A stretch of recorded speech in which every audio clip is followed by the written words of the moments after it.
Hello, and welcome to this session of the IT Pro Dev Connections Conference. Thank you very much for attending, and I look forward to providing you some content over the next hour. I want to thank our sponsors of this event, as noted on this slide, and let's get started. So this session is using Azure Policy initiatives for organizational governance, and I'm providing this to you. I'm Dwayne Natwick. I am a cloud training architect lead at Optility and an Azure MVP.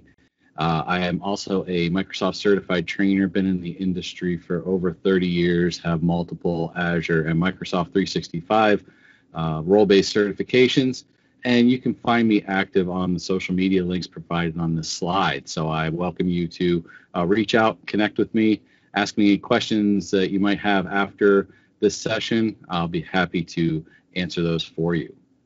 So what are we going to talk about today? The main topics that we're going to cover in this session are we're going to talk about what are Azure Policy and initiatives within Azure Policy, and then how, from a standpoint of governing our resources within both Azure as well as hybrid environments, we can utilize Azure Policy.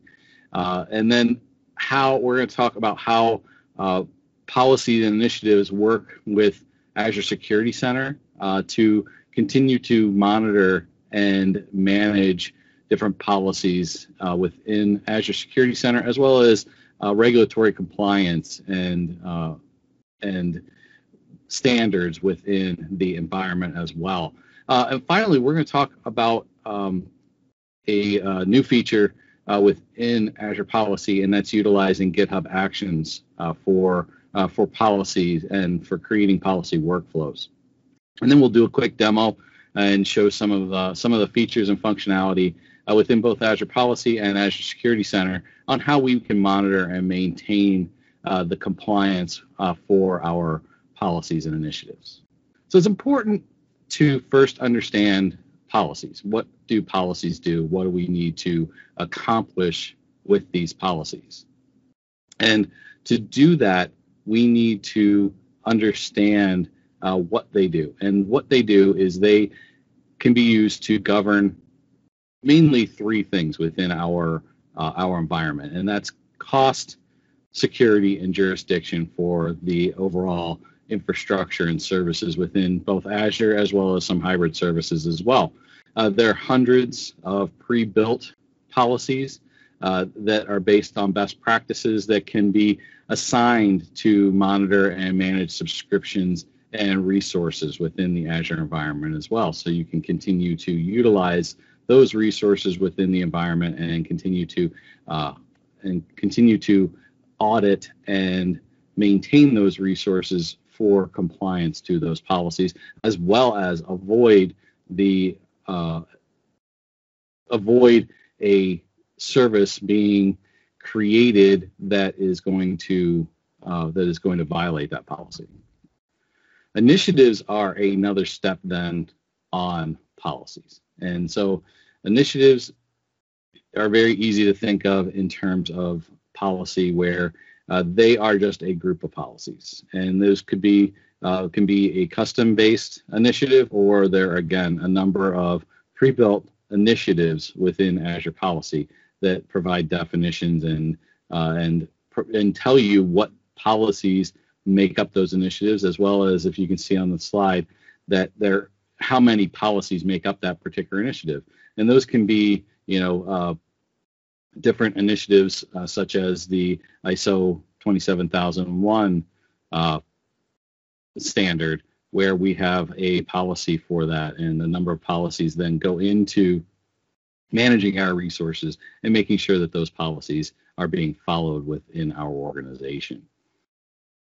And to go along with that, we then look at how we can then also utilize our policies for our regulatory compliance. And we'll talk more about that when we get into Security Center and as we talk about demo. But Microsoft, as many of you know, hold many different cloud attestations for buildings, their buildings and their infrastructure.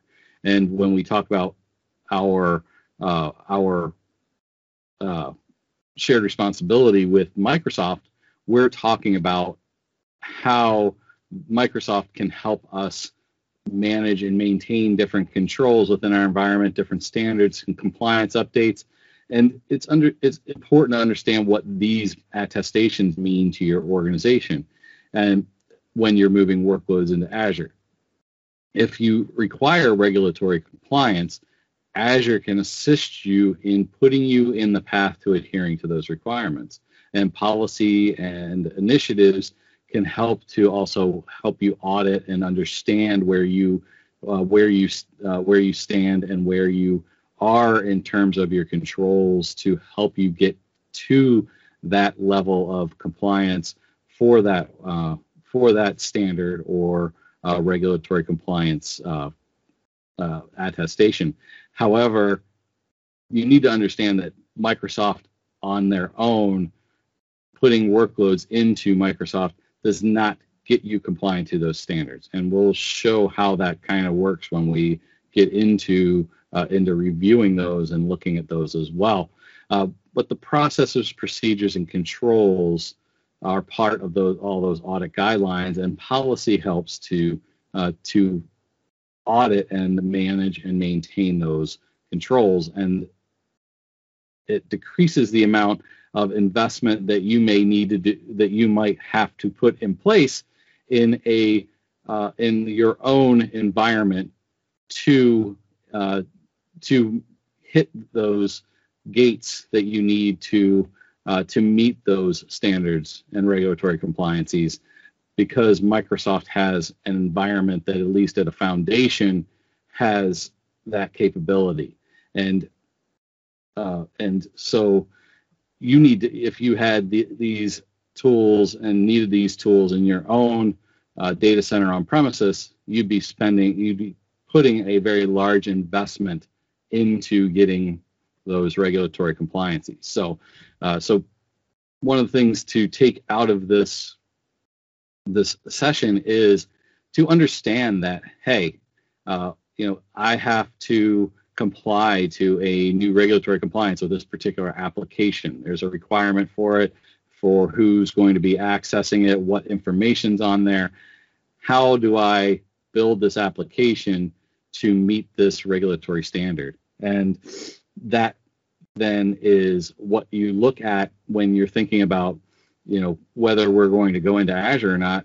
It's going to create a shorter path for me to get to that compliance and to understand what's needed in terms of controls to turn on to pass an audit, to pass a review within your organization. And we'll talk more about those pieces and how you put that puzzle together here as we go through this talk here today. So to build on that, we talk about our organizational governance, and I always like to break it out into three kind of pieces in terms of what policy helps you out and how policy helps you out.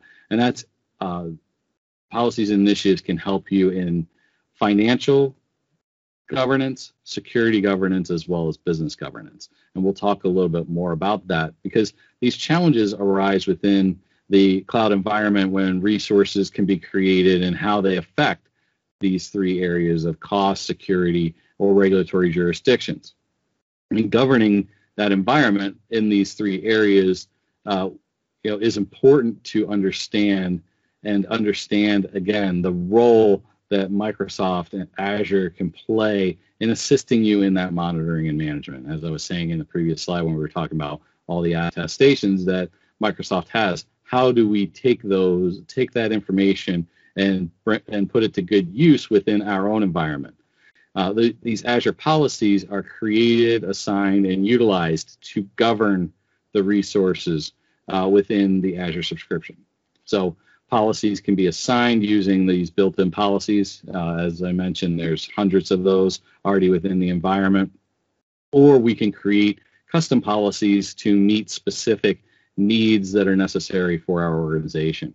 And these all can be found on the link on the slide, or just going to the portal.azure.com and going to policy, and you can click the more information to learn about policy, and it takes you right to the Microsoft Docs page for the built-in policies.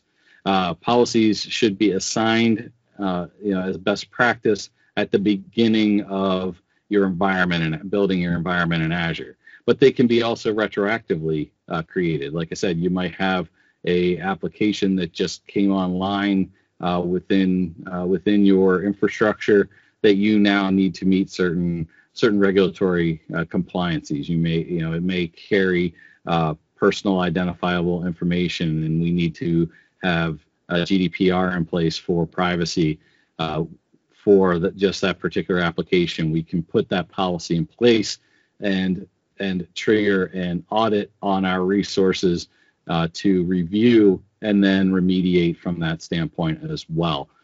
So it's not something that you have to have at the beginning of starting your path and your journey to the cloud within Azure.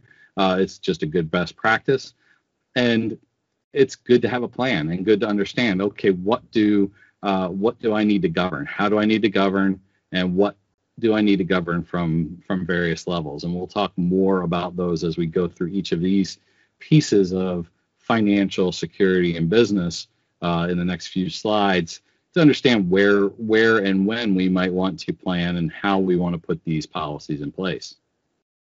So most of the financial and cost governance within the Azure environment, you have free capabilities within Azure to monitor these pieces for cost and billing, utilizing cost and billing services and dashboards within there, as well as Azure Advisor, as well as setting spending limits and controls to put in place for your subscription to resources.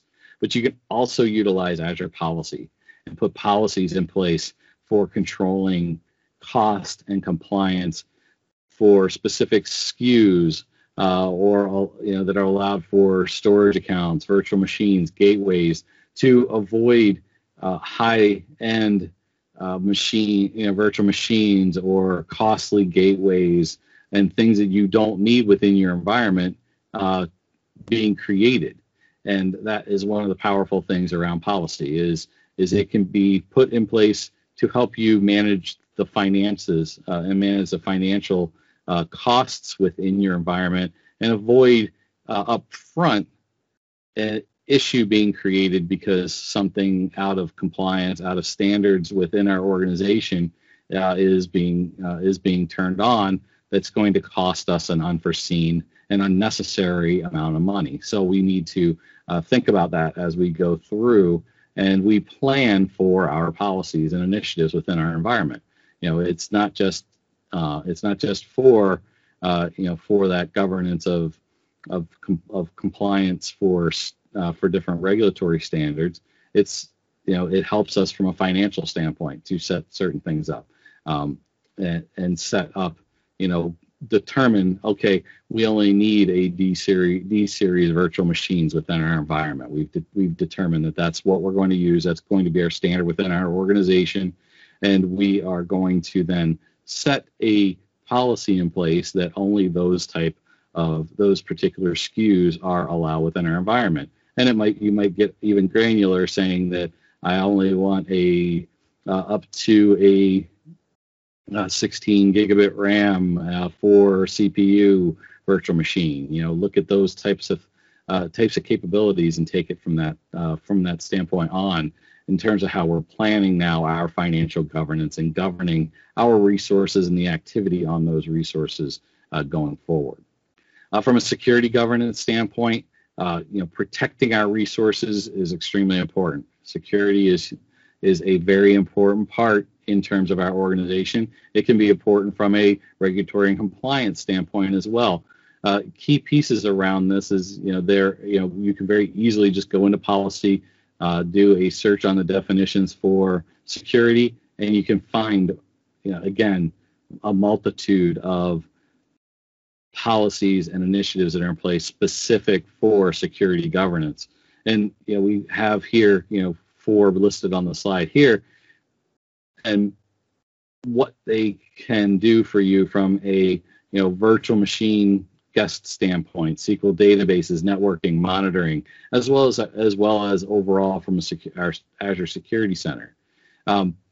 We'll talk more on the next slide about, or in a couple slides, about enabling compliance controls and policies to audit resources for specific regulatory compliance, which provide a necessary need for different security controls, such as looking at in the United States, the NIST SP 800-53, and there's a lot of other initiatives for other specific country needs in there. I don't think there's a GDPR initiative in there yet, but you could look at what the requirements are for GDPR, probably even utilize and customize a certain initiative that's already in there for the controls and needs for privacy for GDPR as well, and securing your resources and creating those security baselines.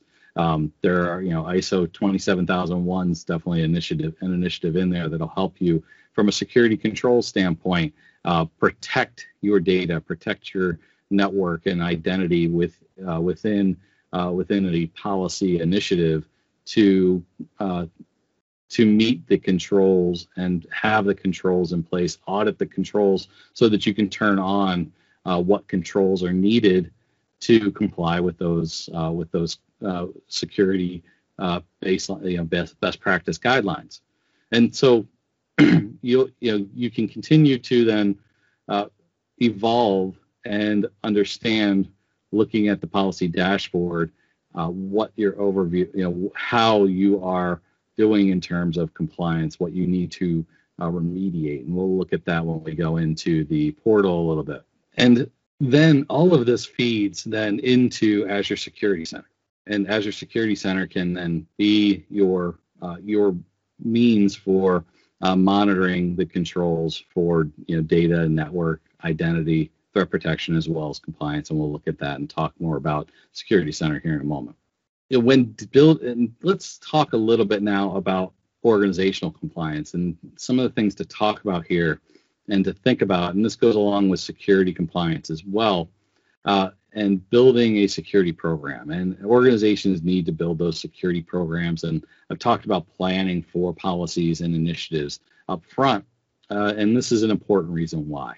When you're building that program and you're looking at how you're going to, what you need to control, what you need to monitor within your environment, it's important to understand what types of threats you might have and what you need to do from an organizational standpoint and a business standpoint to protect your organization. And understanding both the internal and the external threats are very important and very key to what policies and initiatives you're putting in place. And key things around that are, both from a financial and internal standpoint in terms of worrying about those types of threats. That's where that shadow IT comes into play, and vulnerabilities because of patches, elevated privileges, backdoors for development, different perimeter threats.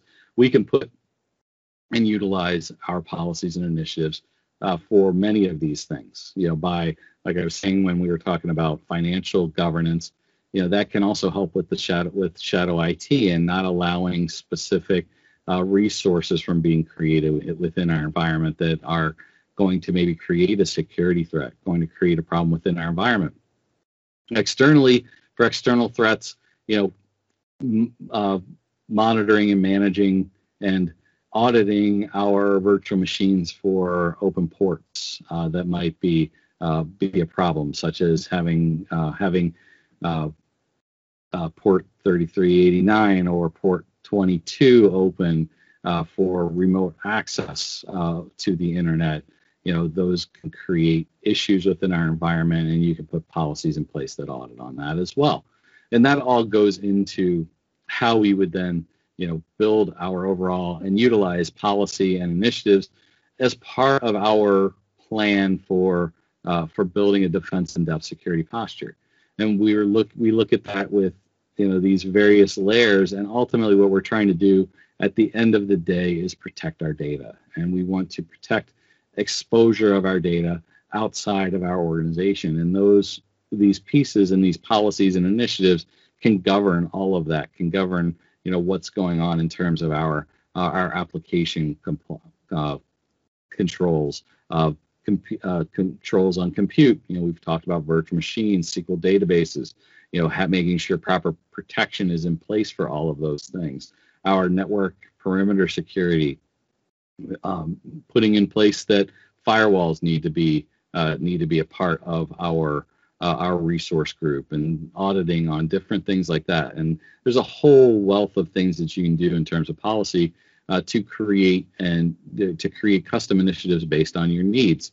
Identity and access. One of the key things around the baseline Azure Security Center initiative is it audits your environment on what controls you have in place for how many global admins you have in place, as well as whether you have multi-factor authentication turned on within your environment, and what we're doing in terms of that, in terms of our identity and access. And that's a key piece to many regulatory compliances to maintain privacy within our organization, maintain exposure of data within our organization. And then the shared responsibility, and we'll get into more of this when we from a business governance standpoint on the next slide. But shared responsibility, and I alluded to that when we were talking about Microsoft's attestations. Change is as you put more responsibility on your workloads in the cloud. And for those of you that might not understand what the shared responsibility model is, it tells you and gives you guidance in terms of, depending on what type of service you're purchasing within and utilizing within a cloud environment, how much control you have over those resources, as well as how much responsibility you have to put specific security controls in place. And as you can see, when you start in an on-premises environment, obviously you as a organization have all of the responsibility. There's no responsibility on anybody else unless your on-premises data center is co-located at a rack space or an Equinix or an NTT data center you're utilizing, that you're co-locating, and then maybe there's some building security. But for the most part, think of it, you're building a data center within your building. You've got your own real estate within that building. You are required to then provide all of that physical security of that data center, of that physical network, of those physical hosts within the organization. And then as you move to an infrastructure as a service, then that responsibility starts to shift to within Azure to Microsoft. When you're utilizing virtual machines, just standard virtual machines in an infrastructure as a service standpoint within the Azure environment, you are responsible for everything from the operating system up to the information and data. But Microsoft is then responsible for those physical hosts, the physical network, the physical data center, and that's where their attestations and their compliances to specific regulatory standards come into play. They've built the compliance and the controls for those physical components and those physical pieces, the physical security of their building and their physical security around their data center and what's being fed into their data center is all their responsibility. You don't have any say or really any control over that. As we move to platform as a service, now Microsoft's taking more responsibility in the operating system, where they're patching the operating system. You don't have to have that overhead of patching operating systems anymore. It provides a much more seamless ability for developers to develop their applications and not have to worry about patching of operating systems, operating system security updates and things of that nature are not important anymore. But what we start also seeing here is a little bit of gray area as we talk about identity and directory infrastructure and applications and network controls. We no longer have full control over those areas, but again, there's a shared responsibility in there. So what Microsoft does within these environments is, within a platform service, is there's a base level when you first turn on that service, a base level of controls that are best practices that avoid any issues in the Microsoft overall Azure environment, where it's not going to cause any security breaches to Microsoft or to any of their clients within the Azure environment. But they also provide you with additional services within there that can be turned on, and it's up to you to determine, I want to upgrade or enhance the utilization of this particular service within our environment. Some things, some pieces around that would and examples would be, if you're utilizing the managed SQL service within the Azure environment, turning on and utilizing the advanced data protection services within SQL, within the SQL service, is something that you have to physically do. It's a recommended best practice, and probably something you would have come up in Security Center as a recommendation, but it's your responsibility to flip that switch. And that's where those gray areas come into play. And then really when you get to SaaS services, which really best example of that would be Microsoft 365 services. Microsoft is really giving you all of the infrastructure, all of the application as it needs to be secured. But again, you now have identity and directory infrastructure that's really your responsibility to turn on different ways to protect that. And that's why you have different subscriptions for like enterprise mobility and security within Microsoft 365 that is an add-on feature. And that's really a key piece to the identity and directory infrastructure of an enterprise. And that brings us to our kind of final piece of those three pillars of governance of financial security and business, and how we're going to then look at this final piece is we tie it a little bit together with security governance as well. They're really related, and because they're both focused on protecting and the continued operations of the business. But I like to break it apart in this particular session in terms of thinking of the government regulatory standards, the different commercial standards, as well as data privacy, rather than when I think of security. Security is more so the physical controls, that network perimeter, the network security. Where now we're talking identity, we're talking talking about protecting our data a little bit more, think of such as thinking about again GDPR, and thinking about the privacy requirements of maintaining the privacy of your employees as well as your customers and any of that information. And that's where a lot of those initiatives within Azure Policy can come into play. To be assigned to segment jurisdiction for resource groups. Another piece around business governance we could think about is the sovereignty of our data. If we're a multinational organization where we're doing business within multiple countries might have different standards that are required in terms of how data is handled within that country, and how it's handled, and how it traverses outside of our particular country. And so we might have to put different initiatives on different resource groups within our environment that are in different sovereign areas and different locations and regions within the Azure environment to properly govern our business and avoid any types of liability that might come into play or legal holds that might be detrimental in different countries that might come into play in a specific country. So you need to think about that again when you're planning your business governance and you're determining where I'm doing business. how that is going to take place and how that's going to be utilized. We can talk about then how we then are going to audit that information, how we're going to continue to maintain our compliance and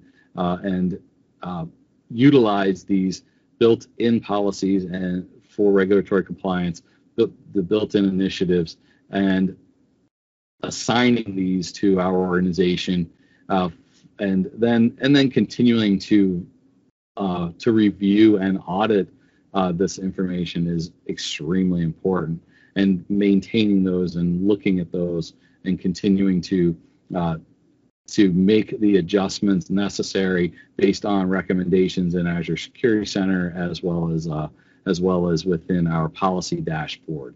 And this is a look at our policy dashboard and how we can then audit and remediate those policies. We can review those policies and initiatives, review whether we're fully compliant, whether we're not compliant, and then look at also very easily, our initiatives that we have turned on and our compliance within those initiatives. And we can then take that and utilize Azure Security Center as well as a central point for that dashboard. And then we can identify and resolve those through remediation. And we'll look at that when we get into the portal here shortly. Under the remediations within the policy dashboard, it will provide you with your list of policies and show you a score and show you what resource compliance levels we are at to provide those recommendations and what remediation tasks need to be put in place to get to those compliance levels as well, and provide you with steps of that. And I've mentioned Azure Security Center quite a bit, but we haven't really defined what it is. And this kind of the last piece of the slides before we actually get in the portal and look at some things. But much of our data collected within our environment through policies and initiatives, as well as our activity logs, our different service logs and metric logs, all feed into Azure Security Center. And all of the, and at the level of the Azure Security Center dashboard, we can see our level of compliance for identity and access control, for policies, for role-based access controls, for data protection. All of those things can be found right on Azure Security Center, and we can continue and we can utilize that again as our single source of truth for our compliance from mostly from a security and a business governance standpoint. From a regulatory compliance as well as our security controls, all fall in that particular place. And we can then continue to review where we stand in terms of best practices to continue on to maintain and better that environment to best practices, to specific standards and compliance for our overall subscription. And these are kind of the key pieces in terms of what it's going to do. What are we going to look at in terms of Azure Security Center, how we're going to use that for our security and business compliance in governing our environment. We're going to review, policy and regulatory controls. We're going to monitor best practice security controls. We can review our network topology and evaluate where there might be external threats in terms of how traffic traverses across our environment. And then we can also then utilize some of those logs to monitor and alert on different threat, utilizing different threat analysis and global threat intelligence maps from Microsoft's global threat intelligence, mapping and their overall database in terms of what they're evaluating on a regular basis in terms of what threats are out there and what threats might be something that's going to affect our environment. And as we continue on and look at compliance and initiatives to policies and initiatives, Security Center feeds. This is all fed into Security Center and can be very easily reviewed by just looking at the Security Center dashboard. For our secure score, as well as our regulatory compliance, these are really where we land in terms of our policies, and we enable our Azure Security Center initiative within Azure Policy, and that then feeds all this information in here. And there are some default regulatory compliances that you see right when you turn on a Defender subscription, which is one of the 2 subscription levels within Azure Security Center. When you turn on your Azure subscription, you get a basic subscription to Azure Security Center, which does provide you with the best practice capabilities of the secure score, but you can't do the regulatory compliance pieces. So if you do have regulatory compliance requirements and you want to review and audit utilizing Azure Security Center, you need to turn on the Microsoft Defender license within Azure Security Center, which gives you a lot of additional tools such as just-in-time virtual machine access and things of that nature. Now, again, that doesn't mean you don't have that capability if you don't turn on that license, because as we talked about policy, we can turn on any initiative that we want. It's just we don't get the nice dashboard around our regulatory compliance within Azure Security Center. That would be grayed out, but we can still do that within the policy dashboard if we wanted to. It's just we now have a separate source that we're going to have to go and review and utilize that for our policy and compliance. It doesn't provide a nice list of where you stand on certain criteria and objectives for those for the controls, as we'll show in our demo. But it does continue to monitor and maintain our compliance to initiatives as well. And again, just to take that a step further, we can self-audit for regulatory and standards. Why is it important within the Azure Security Center environment?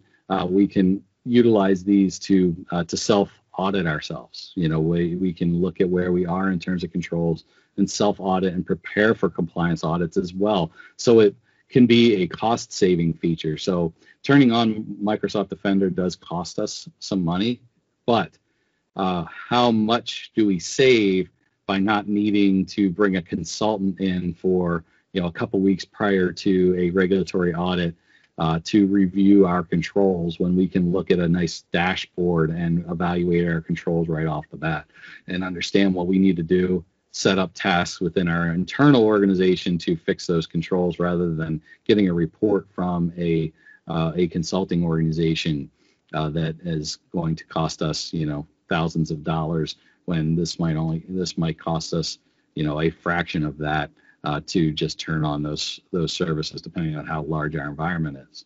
In Security Center policy, again, you can review those definitions, review those policies, and we'll look at those quickly. We can add within Azure Security Center different additional standards and initiatives, add custom initiatives, and expand what we need to do within our governance within our organization for our policies and initiatives within our organization, both in Security Center as well as in Azure Policy.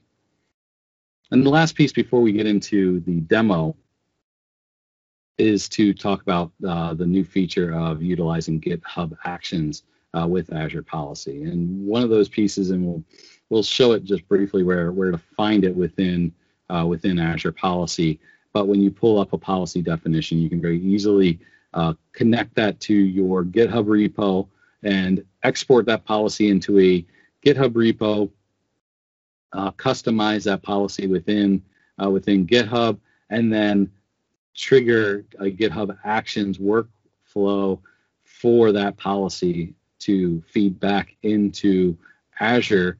And then as the requirements for that policy evolve and change within your organization and you need to make changes, you can utilize that to continually use some continuous integration, continuous development of that policy within GitHub, utilizing GitHub Actions, and trigger compliance scans as well from GitHub Actions to your for your policies to review when you make a change as well, and trigger those scans and have that continuous integration between our custom policies and the Azure environment as well. So very powerful tool from a standpoint of monitoring and managing our policies and what we need to do in terms of an organization to govern those policies and initiatives within our organization, and keep them up to date as our standards change within our organization, as our plans change as we evolve as an organization. So let's get into the Azure environment and take a look at the policy and compliance in Azure Policy, as well as Azure Security Center. So I have already gone into policy, but we can very easily just go in here and type policy, find policy, and go into our policy environment. So right when you enter in, you see your dashboard, and this is your dashboard for what our policies are, what our compliances are, and where we're going to take those from there. And so if we are, as you can see, I already have a few of these in place.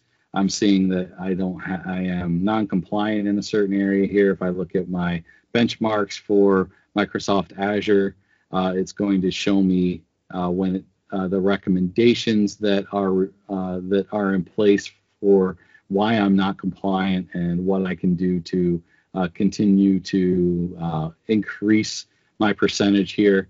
So a lot of things here that you can do right off the bat. We have our compliance capabilities here, our remediation, what needs to be put in place in terms of remediation steps. I have a couple resources here that I need to be compliant. I need to remediate. I can initiate those right here. In the overview as well, as I mentioned, you could click Learn About Policy onboarding tutorial. That'll take you to Microsoft Docs. Again, that's another place where you can find those built-in policies, as I talked about. But the key thing here is those definitions. And you can go here and you can see the initiatives themselves are actually listed first, and then you start to get into the built-in policies and what those all are. And you can see, just scroll and scroll and scroll. We can do a search on certain policies where I type in security and it decreases this list to some degree. Again, still quite a few.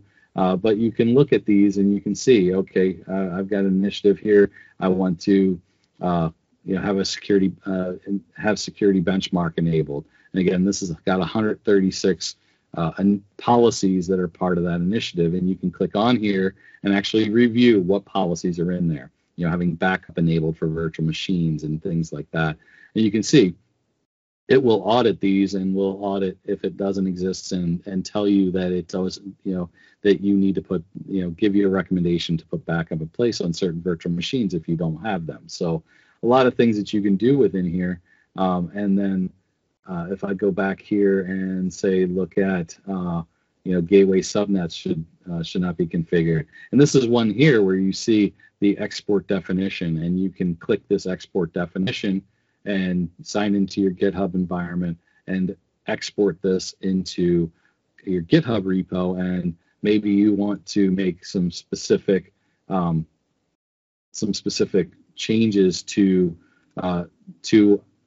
the definition here in terms of the JSON code and what our requirements are within our organization. You can then craft that custom policy and then utilize GitHub Actions to trigger the audit on your resources and to utilize that within the environment. So there's some really great things that you can do and capabilities you can do. If you just want to create an assignment within here and get it in your environment, you can very easily find a specific, like I said, security benchmark and assign this to your whole subscription, or like I said, you can pick particular resource groups. So if you have a particular resource, if you have your resources specific to specific regional locations within, for specific jurisdiction for specific countries,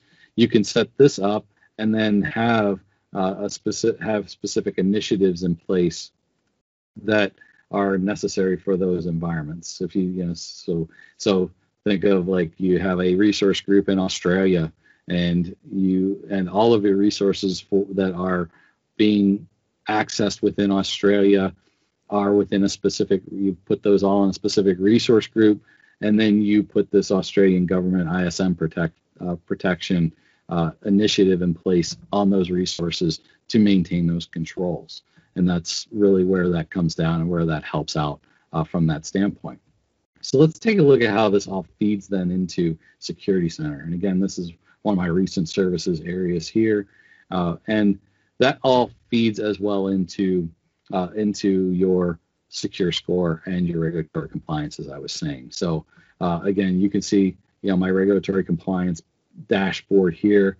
And key thing around this is you can see right off the bat in terms of ISO and PCI DSS, which is a United States credit card standard, but we then have like Azure's CIS benchmark in here as well. But everybody understands and knows ISO 27001 as international standards, and you can see and very easily expand and look and see what resources I need to review and to work on here in terms of my controls for compliance, and to get to a level of having these auditing objectives turn from red to green to be compliant in case I'm going to be audited for ISO 27001.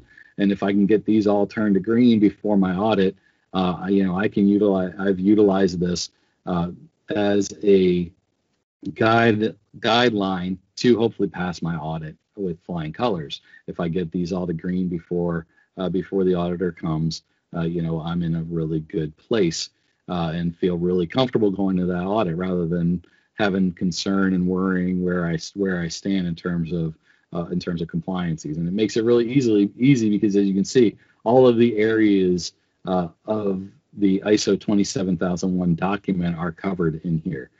If I don't have services that are part of that, they're just grayed out. But as soon as I turn on services that fall into the jurisdiction of that particular criteria within the audit, it's there.